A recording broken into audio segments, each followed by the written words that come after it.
my office in Philly. So yeah, we're the beauty of the web. Love it.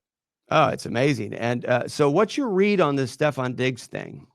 All right, so I'll take you through what I know and some of the information gathering through sources that I've had really for the Vikings for several years. So he's clearly not happy with the direction of the passing game. They've become this.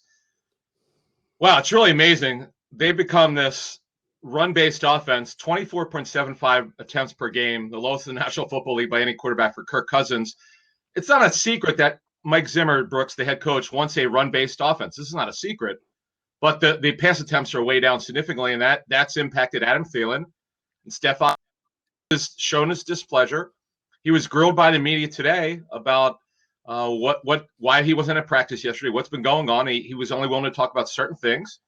He's made it clear he's met with everyone. Anyone he can meet with, he's talked to about it internally. But the expectations for the offense were way greater than they've received, though. I would tell you, their run game and Dalvin Cook, him being healthy, Brooks, their run game has taken off, but their passing game has not. Interesting. Is there any way you think this could be related to what's happening to Jalen Ramsey, at least from the perspective of Diggs? I think they're separate, but when you look at Diggs' situation, he got his contract extension, where Ramsey has not.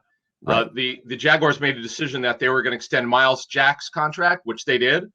Ramsey went to Twitter in the spring. As soon as the club told him after their meeting that they were not going to extend his contract, he went to social media and he made his point clear about not being happy about it.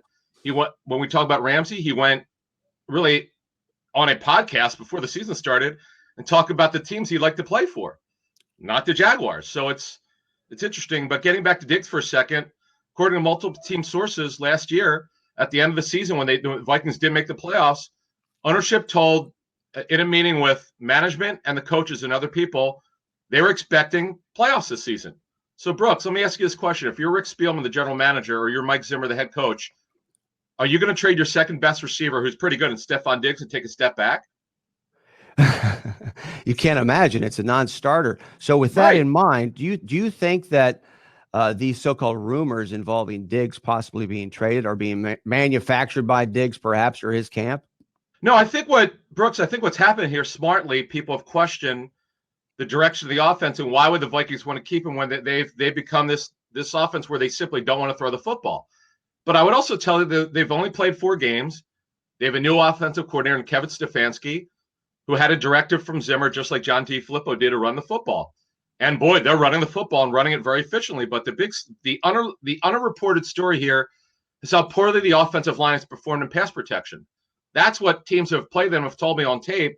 They've noticed they're not pass blocking as well as most people expected. Because if you're a Vikings fan, you're expecting with Bradbury, their first round pick, and now Elflein playing guard, and Brian O'Neill, their right tackle, getting a full year now under his belt, that their pass protection will be pretty good, but it is not. I think that's part of it. But the direction clearly is to run the football. They need to open it up more, if we're being honest here. But the run game, at least Zimmer should be happy about that.